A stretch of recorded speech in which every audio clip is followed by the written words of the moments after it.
Assalamualaikum warahmatullahi wabarakatuh. Nama saya Retno Dwi Larasati. Saya ingin membawakan materi menulis autobiografi dari kelompok 6. Baik, ada latar belakang yaitu kisah atau alasan dibalik penulisan autobiografi itu sendiri.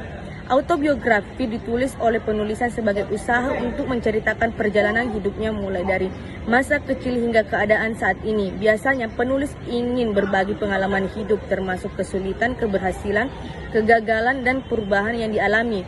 2. Ada rumus masalah. Pertama, apa yang dimaksud dengan autobi? 2. Apa tujuan dan manfaat menulis autobiografi? 3. Bagaimana langkah-langkah dalam menyusun autobiografi? Adapun tujuan dari materi ini yaitu pertama, menjelaskan pengertian autobiografi secara terperinci. 2. Mendeskripsikan langkah-langkah yang dapat diterapkan dalam menulis autobiografi. 3. Menjelaskan tujuan dan manfaat autobiografi.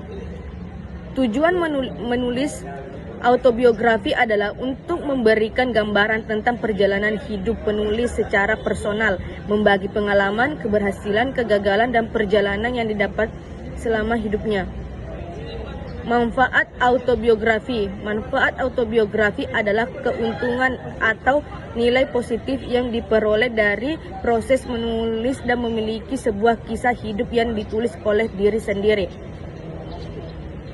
Langkah-langkah menulis autobiografi ada 3, yaitu membaca autobiografi tokoh terkenal untuk memahami gaya penulisan dan struktur.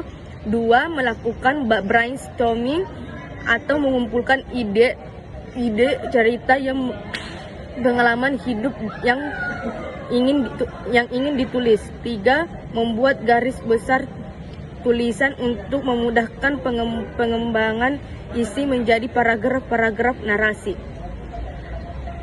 Faktor-faktor menulis autobiografi. 1. Kejujuran. Autobiografi harus menceritakan kisah hidup yang sebenarnya dan jujur tanpa penyelewangan fakta. 2. Struktur cerita. Susunlah cerita dengan struktur yang jelas seperti kronologis atau tematik agar pembaca mudah mengikuti alur cerita. 3. Detail yang menarik serta detail yang menarik dan spesifik tentang pengalaman hidup seperti tempat, waktu, dan perasaan. Unsur-unsur menulis autobiografi. Pertama, ada identitas diri. Autobiografi harus membuat data diri seperti nama lengkap, tempat, dan tanggal lahir, latar belakang keluarga, latar belakang. 2. Keluarga. Riwayat keluarga seperti asal-usul, pekerjaan orang tua, kondisi ekonomi, serta hubungan dengan anggota keluarga. 3. Pengalaman masa kecil. Masa kecil merupakan tahap awal kehidupan yang sering mempengaruhi perkembangan pribadi seseorang.